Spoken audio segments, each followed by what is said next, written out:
Joining me now is best-selling author and advisor to many financial institutions, Russell Napier. Russell, it is great to get you back on the show. I know you've got a new book out, which I'm really excited to read. It's called The Asian Financial Crisis from 1995 through 1998, The Birth of the Age of Debt. And I'm waiting, actually, for the audiobook to come out in a couple of weeks so that I can listen, which is my preferred format, rather than read, but it's available to order right now. I want to talk first, we've been talking to every guest about this inflation-deflation debate. You were one of the first people to really tell us, hey, it's time to just have a secular shift in thinking because we've got a secular shift toward inflation, and you've been a very outspoken deflationist for many years. I've really been looking forward to asking you this. Does the situation in China change your tune because that's turning some people back to deflationists? Sure. So the answer in any intermediate time frame and long-term time frame is no. But, let me discuss the situation in general, because it is currently somewhat deflationary and to get worse before it gets better. The question is why? And the answer is because they have a managed exchange rate, which for many years actually has been keeping monetary policy too tight. If you look at the People's Bank of China balance sheet, it's one of the few that hasn't grown. In fact, it's not much bigger than it was in 2017. Which, when you think what has happened in Japan, the European Union, America, the United Kingdom, is quite remarkable. Not many people look at that and say, well, that's a choice of people at the Bank of China. That isn't a choice. It's forced upon them, because they have a managed exchange rate, which controls the size of the POC balance sheet. Now there are mitigating factors like capital controls, but that is the bottom line. Broad money growth in China just about over 8% is one of the lowest levels ever recorded. These are the classic situations in which you'd expect to get to some sort of credit crisis, and that's what we've got. Now, obviously, property has been overbuilt in China for many years. Already in the book that the Thai property market was clearly overbuilding in 1993. But we didn't get a catalyst to reveal that until 1997. Well, now we have the catalysts for China. And that is that monetary policy is too tight. So here's the bottom line, does China accept this tight monetary policy that has been forced upon it by targeting the exchange rate on the basis that you target one monetary variable at a time, or do they do something about it? So here's my call, this is a property crisis. It looks like a property crisis, but ultimately, it's an exchange rate crisis. Everybody knows what you do when you have a decline in property prices or a credit crisis associated with risk in the property market. That is the main form of collateral across the financial system and the banking system and the non-banking system. And here's what we do, you cut interest rates and you print money. That's what you do. And there's no reason to think that just because Xi Jinping is unelected that he would follow a different path. So the question obviously isn't timing, which we can go back and discuss. So my view is that we don't go far down the path of in the property market, lower Chinese growth, something that looks like a credit crisis, until Xi has to move to what everybody does in a situation like this. Now, just one more minute on that. It does mean a lower exchange rate. If Xi cuts interest rates and increases the supply of money, it will give you a deflation shock to the markets. We'll see that is deflationary. But it is actually very inflationary, and is inflationary for three key reasons. Number 1, tariffs. There will be tariffs again. So this is not 1994 China, everybody, this is economy. The world will have to cope with the consequences of China pouring cheap products, and all returns into the world.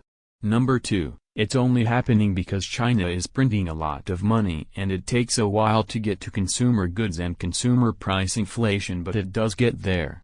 And number 3, it kickstarts a huge capital investment boom into the rest of the world as we try to replace all the stuff we're not buying from China. So that may sound like a complicated roadmap, because it is complicated by the fact that it's difficult to be right on the timing. So there may be one more deflation shock. It doesn't make me want to move away from my call for inflation, nor particularly change the portfolio, because I think it'll be very, very quickly. But people will begin to realize that this time, unlike 1994, there's movement on the Chinese exchange that is actually not deflationary, but ultimately is inflationary. And finally, it really does trigger the Cold War. It's really a case of forcing everyone to take a side. Do you devalue with China or do you not devalue with China because of the great pressure from the developed world not to do that? So a little hiccup in the road. But that doesn't make me change my portfolio because basically I don't think I'm smart enough or quick enough maybe to know how to play that and getting back in when we have this final wrinkle on the deflationary shock. Okay, Russell, what I'm hearing is you're really basically sticking to your story on the secular inflation call, but also acknowledging that China could give us kind of a little whiff of deflation before the inflation really gets going. Let's move on to when the inflation really does get going. Because I hear so many different perspectives and people have different views that range from, look, the only connection between interest rates and inflation is the one that the central banks intentionally create by raising interest rates to fight inflation. And interest rates don't need to move with inflation unless the central bank commands it. Other people would say that's a natural relationship.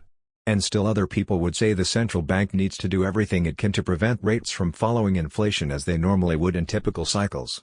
Which one is it? But also what's the right prescription?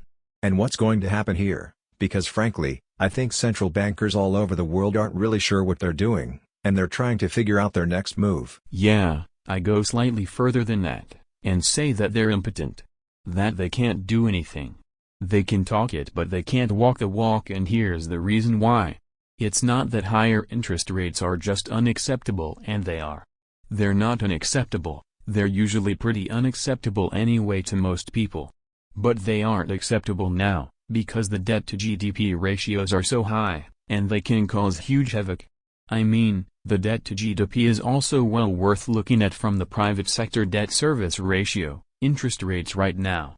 Maybe we can carry even more debt than before. But actually, there are certain countries that really jump off the page with even low interest rates, where the debt service ratio is too high. China would be one of those, in fact. France would be another. Canada would be almost top of the list. In other words, it's like Jack Nicholson in A Few Good Men. You want the truth, you can't handle the truth. We can't simply accept it. Interestingly, America can move slightly higher with interest rates. Its debt service ratio is way far below.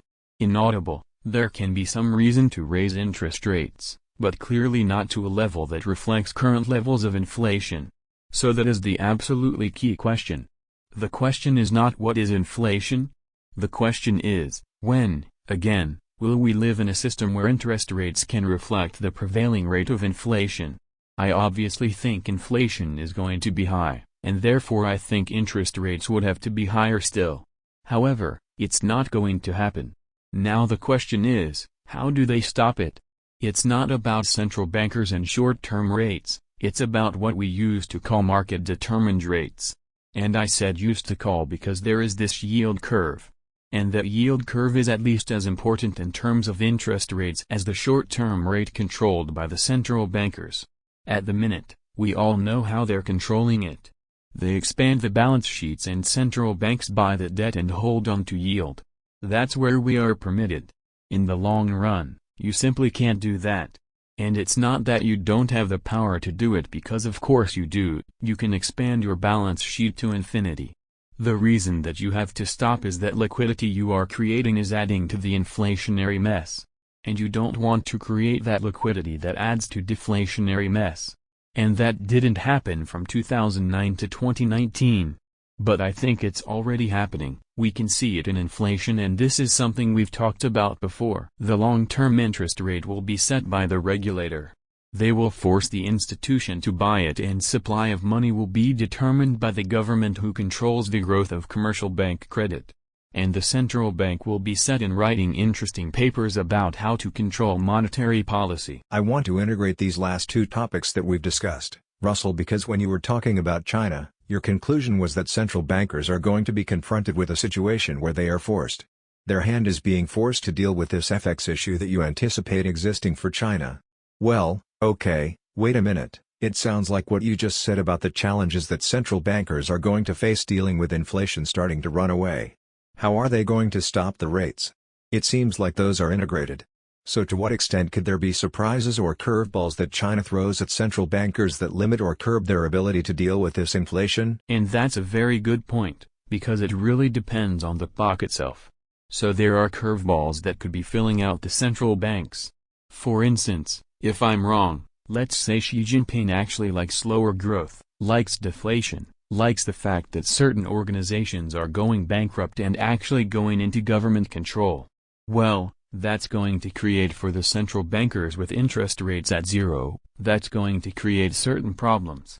However, it's the governments that respond to that. And the governments would simply force the same for the commercial banks to lend more money and create more money. My fundamental thesis is that the buck contributes to inflation. But that's a curveball if you like when they're being dealt by their own government anyway. So it exacerbates it. But you know, where I could be wrong is that Xi likes this form of forcing off its private sector into the public sector. And that's a huge curveball for central bankers, because there's really nowhere else to go. And just to be clear, there is an answer to this. And the answer is take power away from central bankers, and that has been the answer now for 18 months. And I can't think of a different way to split this, whether you think there's a deflation shock first, or the buck just prints a lot of money, and we got inflation. Either way, the answer to this is take power away from the central bankers and pass it to the governments. I've been making forecasts for the public realm for over 25 years. You don't always have the same degree of confidence in your forecast. But that monetary policy is passing to the hands of the government and away from central bankers seems to be the most obvious thing we can say. And yet, if I pick up the financial newspaper, look at the front page of Bloomberg, the first 5 stories will be about the Federal Reserve. There's kind of a muscle memory here that tells us the central bank controls these things. And whether it's passing to PBOK, or whether it's passing to the indigenous governments in the developed world, it's not their realm anymore there. This is not the realm before 1942 to 1951.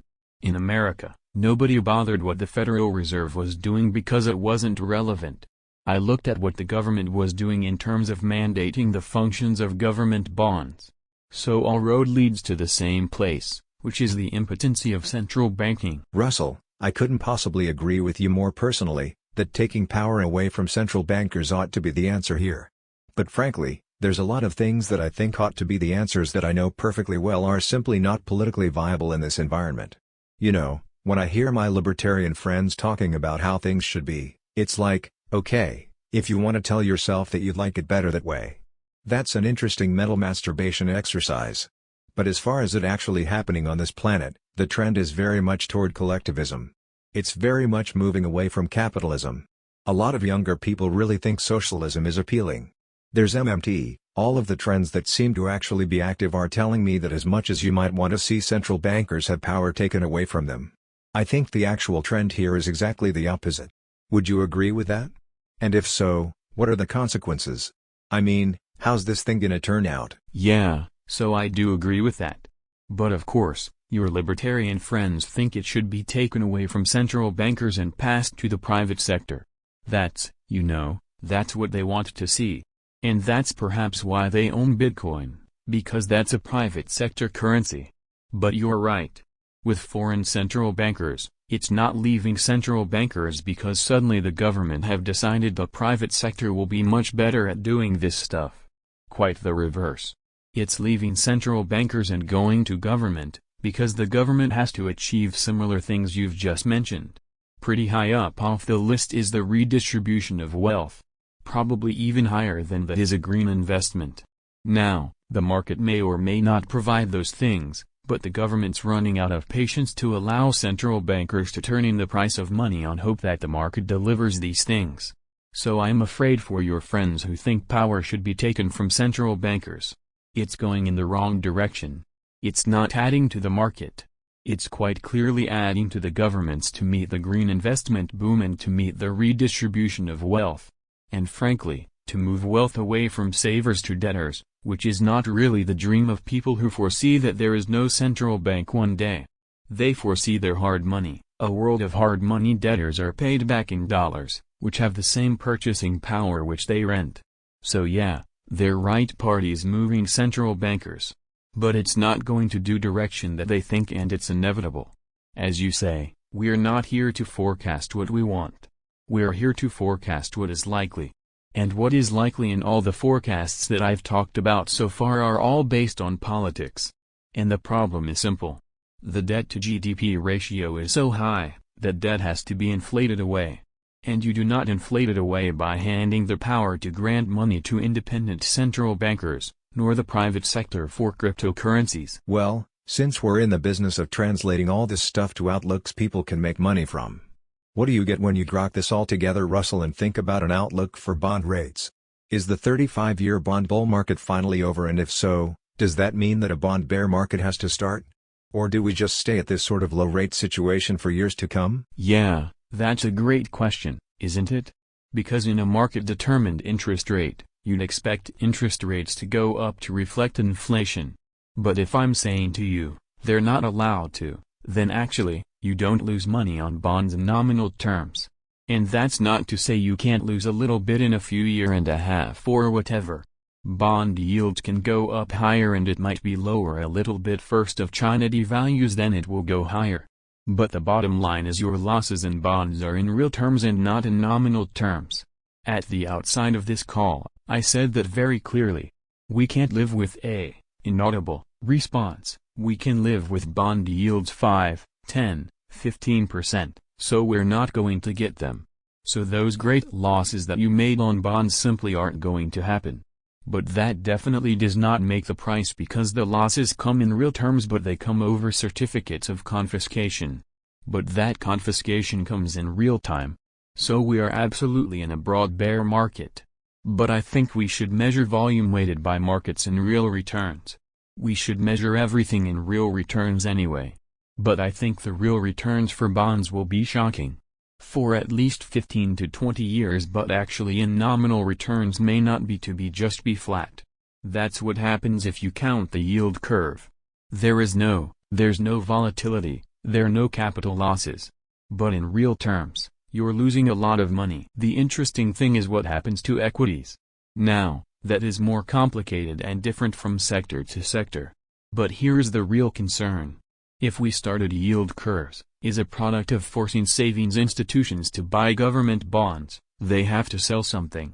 And what they're going to have to sell is equities. Now that makes me. When we get to that stage, and I will stress that we're not there yet. Could be once away, or we could even be a year or two away. We're not there yet. But when we get to that, I still think within the equity asset class, which is a huge asset class, there will be companies that do exceptionally well from this combination of high inflation and low interest rates that you can buy. But, the equity asset class as a whole would be under severe liquidation pressure from all those institutions that force lower interest rates. So they're simply faster, inaudible, financial repression. It sounds like the easiest thing in the world. Also, I get it, the yield curve is low, inflation is high, buy equities. And so that sounds so simple. Why wouldn't you buy equities if the growth rate is up, nominal growth rate is up, the discount rate says buy equities? But if the only way to keep that discount rate down, is to force savings institutions to liquidate equities, it's a lot more complicated for equities than people think. So I know we're not on this stage yet. But when it comes, you'll need to be very good at selecting equities. And I think there's a certain type that can do quite well. And I'd much rather own that type of equities to try and preserve the purchasing power of my capital, than definitely touch the bond market. And of course, it looks good when we get to that stage. Russell, let's talk about how this inflation cycle is likely to play out, because a lot of people, you mentioned inflation to them, and what they think is, oh, inflation, bad for the stock market like the 1970s. And clearly we don't have that situation here. So what's your problem? I would say that the actual lesson, if you study your history, and you're certainly the greater financial historian here, is that the way inflation is almost always go down. Is there really good for the stock market? That's asset inflation in the beginning, and then something changes and they get to really bad for the stock market. What's the something that changes? What actually is it that happens where inflation goes from good for asset prices to bad for asset prices? How can that be, and how do we know when we're there? So I've done a study of this historically, certainly looking at America post-World War II.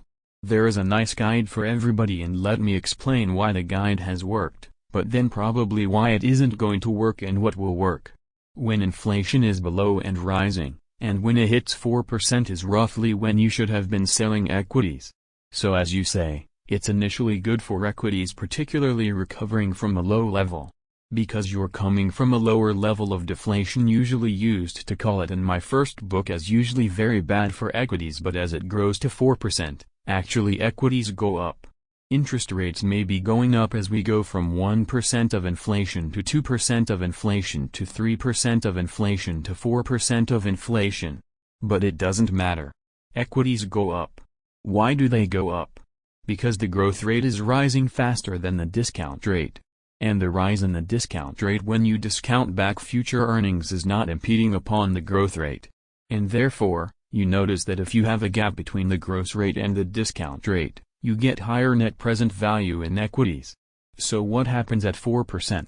Well, what happens at 4% is historically, that is where the central bankers are. Oh, wait a minute, 4% inflation, that is dangerous.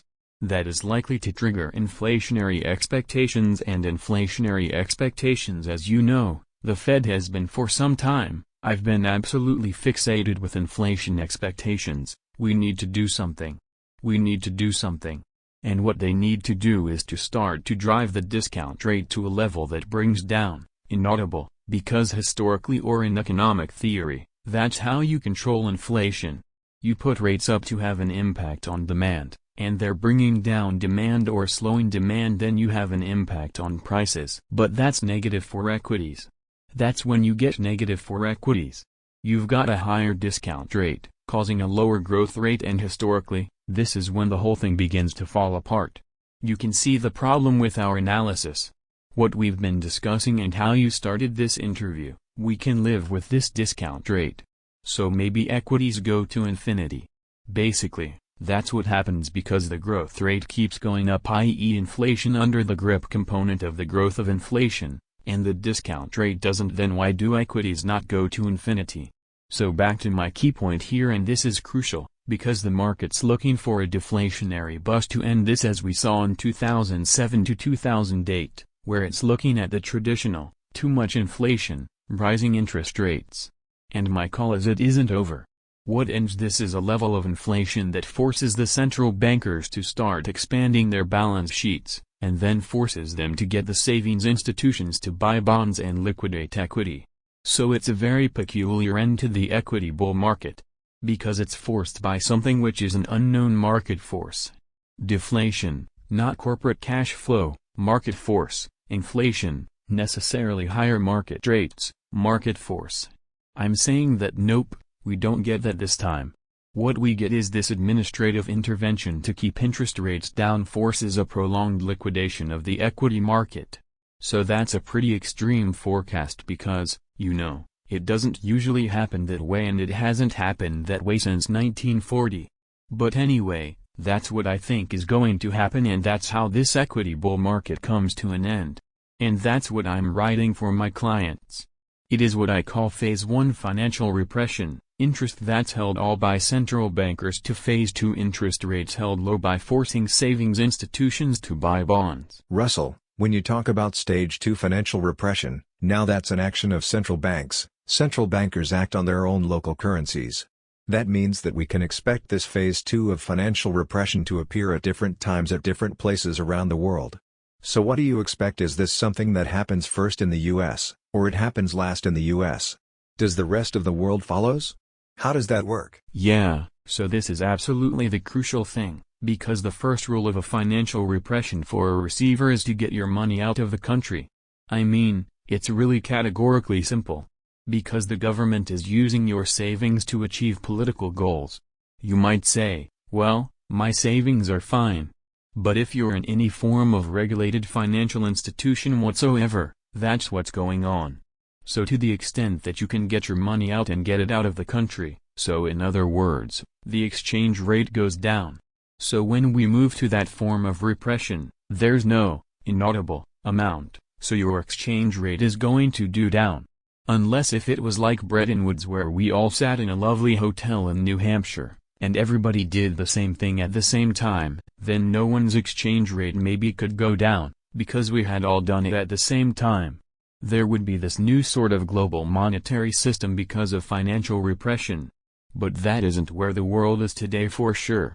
The prospect of us all sitting down and agreeing in Germany, France, United Kingdom, China, Japan, and America that we all do this at the same time is highly unlikely. And highly unlikely because it's deeply political. We're talking about a big decision by an individual country, government, central banks to move wealth within society. The idea that we all come to the same conclusion at the same time is very unlikely. How do we work more guided? Who goes first? Remember, the key implication of going first is a lower exchange rate. We go back to something I mentioned earlier, which is the private sector debt service ratios. We'll look at those. And why do we look at those?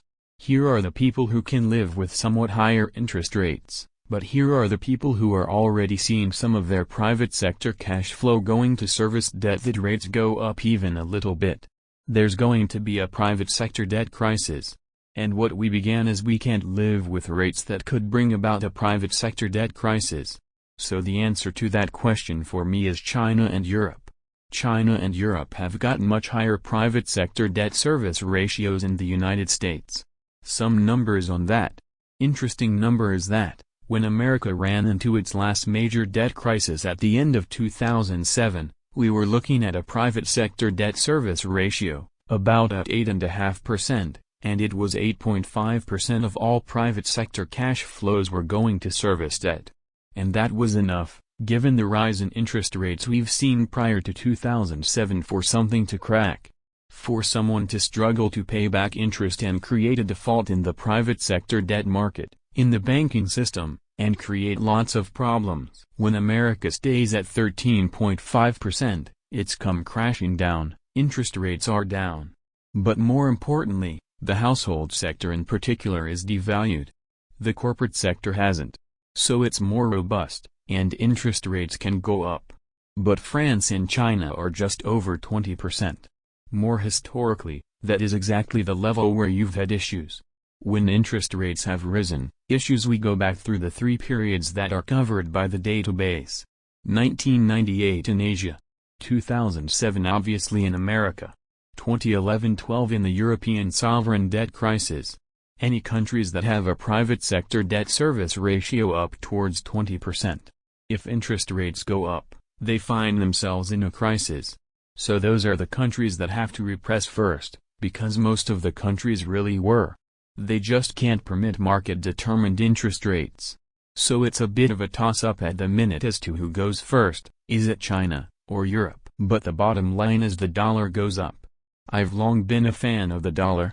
And that is a very non-consensus opinion. Hasn't actually been a correct opinion, but this is incredibly bullish for the United States dollar. I think Americans may be certainly pessimistic about the long-term outlook for property rights in America. And you certainly won't hear me saying that America can avoid financial repression, because it can't in the long run. But it's the last to go. Interest rates can go up somewhat, and that's when we see the real shock. We see a tightening, not dramatic tightening, but we see some moves by the Central Bank of America, and deadly silence in Japan, China, and Europe. And then people begin to realize that a financial repression is coming somewhere else before it comes to America. And remember, the crucial thing about this is most people will tell you that currencies are real effective exchange rates, the interest rate differentials, and that's what, inaudible, interest rates, and for a long time it was true. But sometimes you reach regime change. And that's what we're talking about. We're talking about a regime change, and whenever a regime change comes first then somewhere else. You wouldn't want a regime change. A regime change in interest rates of private sector property rights, through the regulation of financial institutions. So people will flee to where that isn't happening. Now it may get to America eventually. As long as market gets lots of capital inflow, I would make a case for some emerging markets as well, which would probably benefit from capital exodus from countries like China and the European Union. So the sequencing is important. I think America is at the end of the chain, and therefore it's very positive for the United States dollar. Let's come back to something you said a couple of minutes ago about the scenario in which as interest rates are repressed, that we get to essentially equities inflating indefinitely. So many people are convinced that we've had this monetary experiment since 2009. That it's, just going crazy it seems. Surely, it all has to end badly someday and a big stock market crash is coming. What if it's the other way? What if the way that this all ends badly, and I would describe it as an inflationary Great Depression? Where you have a situation where basically they have to inflate that debt away. They can't control interest rate. There's no way to keep them down and you have this runaway inflation where asset prices are through the roof in nominal terms. And you almost have equities serving the role the US dollar usually rolls during the process of dollarization in a hyperinflation of a smaller currency system. But in this case, what you've got is the people in the United States are moving more and more out of cash into equities, just as an inflation hedge. Is that a realistic scenario that could happen? Yeah, so, I think that isn't a realistic scenario, and the one bit of that, I can follow the logic for that, and then one where I disagree, and that is they lose control of interest rates. So I can see exactly why you're inaudible on the market economy. Because in a market economy, of course, you can lose control of long-term rates. That's our money. We want to demand 15% interest rates, because we think inflation is going to be 12%, then we would do that. But, I can't see how they would lose control of interest rates because they control the savings system. Now if I'm wrong on that, then we can definitely get to your scenario. So just to be clear, I don't think equities get to an infinitely high number because the nominal growth rate keeps going up and discount rates don't go up. I think that's what we've been living in really since 2009. That's why we are where we are, and it can go further for sure. But in some things, you can't keep using a central bank balance sheet to do this. So the only way that this can be extended is because you're forcing savings institutions to sell equities to buy bonds. Now, if for some reason, the central bankers or the government said no, that interest rates reflect inflation, well then I would be wrong. And there's more chance that things go in a very different way. But I think they can control interest rates. That's the difference. So I don't think this ends by rapidly spiking interest rates. They would let incredibly high levels of inflation, rather than spiking interest rates. That's where I think we're going. But it's probably for the worst possible reason. It's because the government steps in to control these variables, not because they're not the right variables to have in the market, it's because the government controls the variables. Not slide your economy along the continuum from market economy towards command economy. But that's what financial repression is. That's what it is. Red in tooth and claw, and that's what we have to expect. So nearly everybody, including me. I've been in the markets for over 30 years. What have I seen? I've seen a world of more markets than US government. It used to be 10 years ago, and I have to accept that the next 30 years is more government and less market. And if I keep saying 2 years at the market price will be X, that isn't what we have to finish anymore. We have to say, the government will like price X, and what will it do at price X? Using an entertaining bit for the whole puzzle is what are unintended consequences of price X, and that is the history of intervening in prices. They are unintended consequences. So that's why I don't think we get to the scenario you just outlined, but maybe they do lose control of interest rates. I think it's very unlikely given the social-political consequences of losing control. Russell, in this game, sometimes we get our calls right and sometimes we get them wrong. But something I find really interesting is I think the guys that are long gold all made the right call for the right reasons, and what we're seeing is the inflation is happening exactly as we predicted. But guess what's not happening? Price of gold. What's going on? Is this just about cryptocurrencies stepping in to crowd out interest in gold, or what's happened? Yeah, crypto is a little bit of it, but it's certainly not all of it. Just on crypto, by the way, whatever you think about market forces for crypto, everything we've discussed tells you one thing. If the government is to achieve what it seeks to achieve through financial repression, it cannot allow the supply of money to be dictated by the private sector. And that's ultimately what the dream of crypto is. A private sector currency, and it isn't gonna happen. And China may have been the first to act, but there will be others. So in terms of gold standing in the shadow of crypto, that will not last forever, because something will have to be done about crypto. If it ever begins to fulfill its function, which is as a currency, then governments can live with it as a speculative asset class the way they live with baseball cards as a speculative asset class. But they can never live with it as a currency because it takes so much power away from them. that will follow away from gold, and I call this from little bit of rising interest rates. And much of that was huge rotation into gold back in early 2020, which has come out and people rushed out of equities, and they've gone back into equities, and they've come out of gold. But the bottom line for gold is it is a play on negative real interest rates.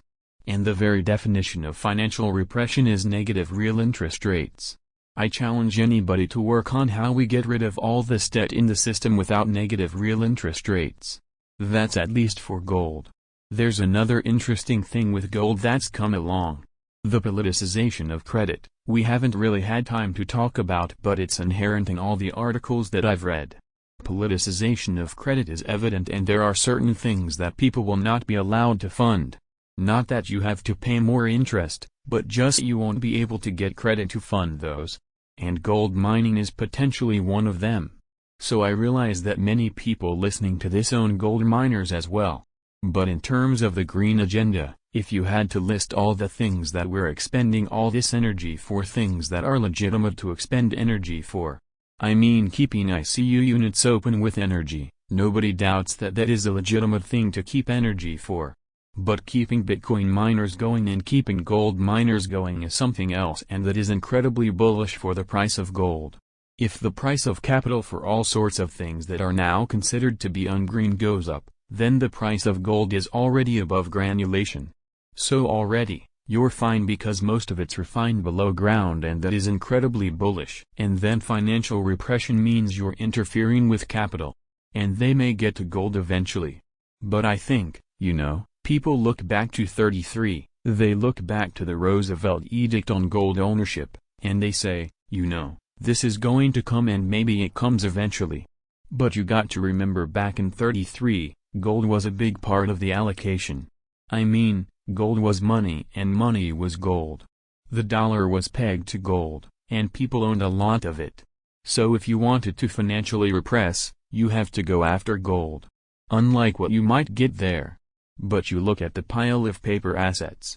You look at the wealth that you can redirect from equities and bonds, from private equity into government bonds, and that's what you want to do. Well, maybe you get to gold eventually. It's still in the market, but it's one of the bottom of the list. So that is a re-encapsulation of the history of gold. I mean, maybe fundamentally everything is new. There is this new green agenda.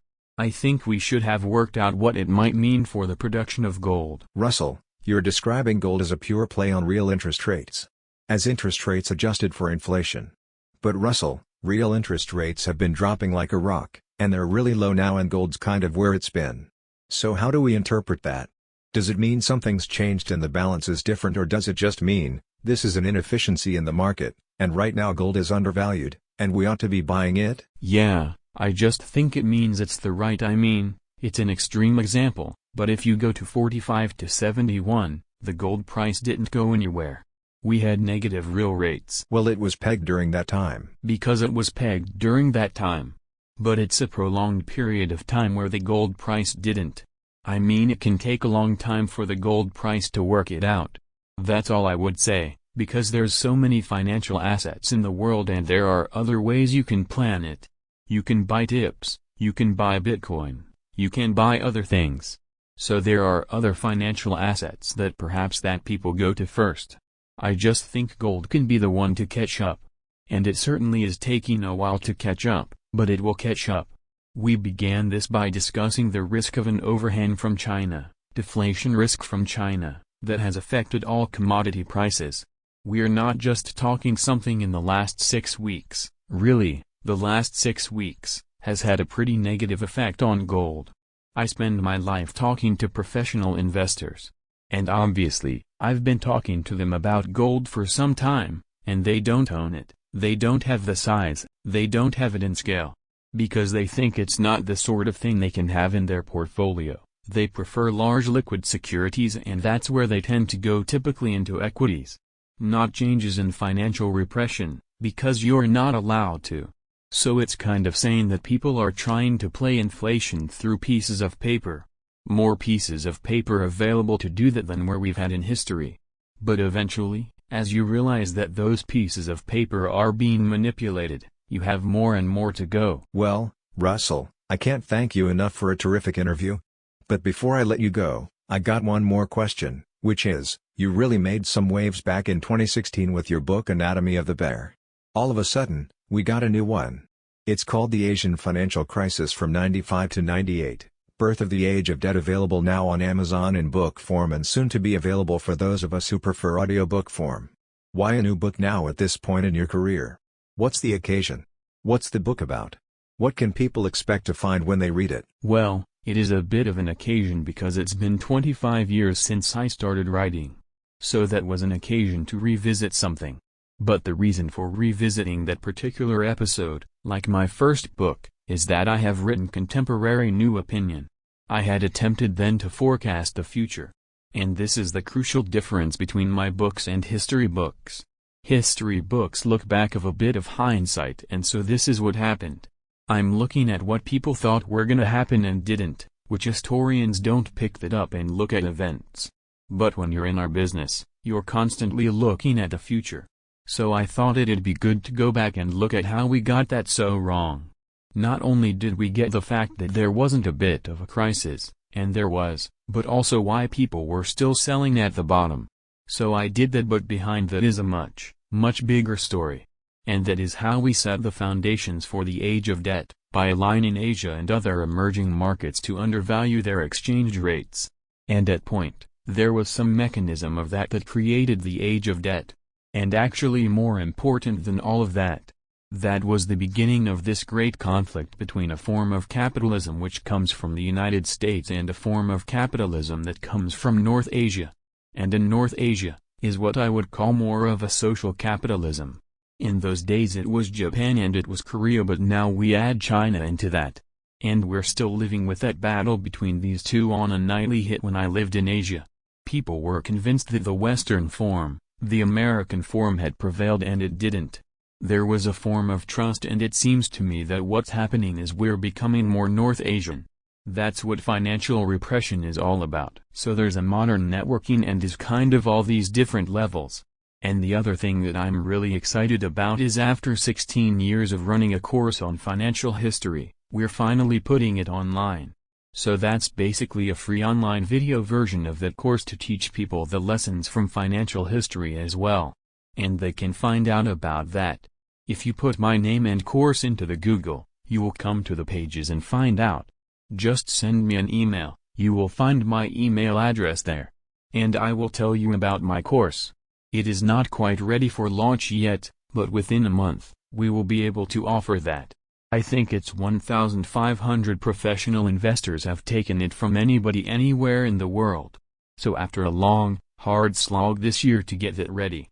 So that's 2 big projects I've finally finished off. It's been a tough year. But COVID allowed me to do these things. I see a solid reason for this. Now, I've had the time because of COVID to do some of these things that I've long wanted to do. Well, I have not seen that class yet, but I can't wait to see it online. I know my Co-Zero host Patrick Ceresna actually took that class in Toronto and spoke extremely highly of it and quite enjoyed meeting you as well.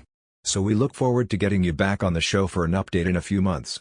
Meanwhile, Patrick Ceresna and I will be back as Macro Voices continues right after this message from our sponsor.